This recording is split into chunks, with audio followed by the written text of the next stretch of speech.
Isn't it insane that wanting a normal life now is considered a luxury? It's wild that as a 2-income household, my husband and I have come to the realization we can't afford groceries. A person can make $30 an hour and is going to struggle. We are barely keeping our heads above water and living check to check, even making 4 times at this point what we did 10 years ago. Me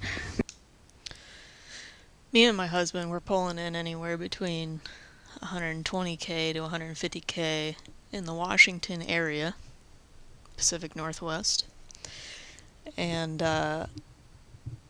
even pulling in that much money, not living within the Seattle city limits, so outside Seattle city limits, far outside Seattle city limits, unfortunately, it started costing me money to keep my job in Seattle, and so I had to quit.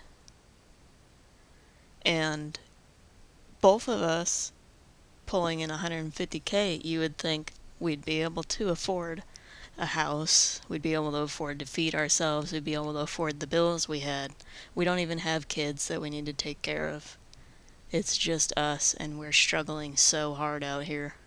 Make a combined, I want to say, over $100,000 a year pre-tax, and still at the end of every month we're overdrawn. It's incredible how many people are breaking down from the cost of living crisis going on in America. People are sharing testimony after testimony, basically realizing that the pot is boiling and they don't know what to do. They're really struggling. In fact, I've actually received feedback thanking me for sharing these videos because a lot of people have been feeling alone. They think that it's just them, but in reality, it's so many people all around us. Bro, how are people making it?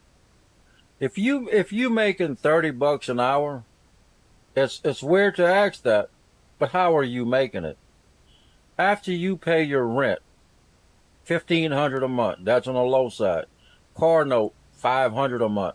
Phone bill, $100 a month. Insurance, gas, food, electricity, health insurance, all these day-to-day expenses. How are people making it?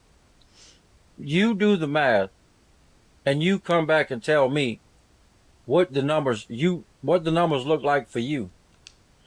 Technicians, you would think, would make good money, and some can and some do, because if you stay at a shop, especially a family-owned shop, for a long enough amount of time, you will get taken care of, especially if you're a good tech. They'll feed you the good work to make sure that your paychecks are good to keep you around, and then whatever other techs either come in after or just aren't good techs end up getting the short end of the stick, because there is only so much work to be passed around to everybody. And that's the other issue we're bumping up against right now with the economy.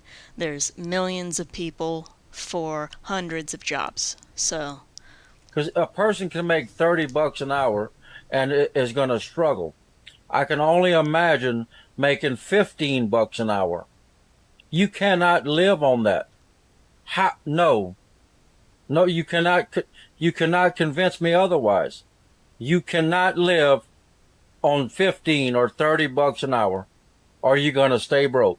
So what's the end game? Like, what happens when the economy goes completely belly up and everything is absolutely too expensive to just exist? Because right now, it's almost impossible to be able to afford an apartment, to afford car insurance, to afford gas. Like $100 for your cell phone every month, $80 just for internet service. Like, what happens when we just can't afford to live? Because as a single income household, this shit is damn near impossible right now. Okay, serious question real quick. How are we supposed to afford life? I have 3 kids. And my husband and I both have full-time incomes, and I still am puzzled. Like, it's an enigma. Like, for real, why? I just left Walmart and got the bare minimum for groceries, like bare minimum, and cheap stuff. Baby, we ain't eating salmon and steak, baby. We eating Hamburger Helper, some Doritos, Like, we get like the Dino Nuggies, okay? Great value brand. Now, I did get 3 pairs of kids' shoes because my kids are starting back to school and they need some new sneakers. But tell me why I got the bare minimum in groceries and 3 pairs of sneakers, and I'm coming out just shy of $300. There's no way. This is crazy. Like, I had children on the understanding that if I worked hard and put my pennies away, that we would be okay. And now I'm feeling not okay. And then my intrusive thoughts just come in and they start thoughting, you know what I mean? And I'm like, I have 3 kids that are all very close together, which means they're all going to be in college at the same time. How in the world am I supposed to send them to college? Now, don't get me wrong. I know that, like, it's completely normal for people to just take out student loans and do all that, but I was lucky enough that my mother paid my way through college semester by semester, like the strong single mom she is, by making sacrifices because she didn't want me to have all that debt. And while I am not naive enough to know that I may not be able to do that for 3 children, I still hope to be able to help, you know, ease that burden. And I'm like, huh? How? Literally how? Mama, I don't know how much harder mama can hustle, okay? Mama is making the moolah, and the moolah is not spreading thinly, and I can't make it reach all corners. That's crazy. Good morning, kids and humans. I'd like to think that I'm not the only one that has felt a massive rug pull at this point about the world we were told we were going to inherit and the world we ended up finding ourselves in. It's always about somebody's bottom line, and it's never about our bottom line. And that's the unfortunate part. Under 40, I want to show you something based on my last text. Don't get loud with me.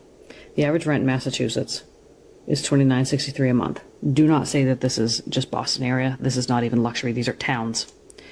There you go. Is another site. Studio average is a studio, $2,396. That does not include utilities. 1 bedroom, $25.57. 2 bedroom, $29.63. Follow me for a second. Average income in Massachusetts per person is $48,593. You are supposed to make 3 times the rent in Massachusetts to have an apartment. If you were to make 3 times the rent in Massachusetts at $29.63 times 3, that's going to bring you to $8,889 a month. Ready? We're not done. Since y'all like to do math or yell at me for not doing math. That is $106,000 a year. Are you making $106,000 a year? Nope. And before you get on here with your 25 and under attitude saying, oh, we'll just pick a better degree. Some of these people have been in their careers for 20 years.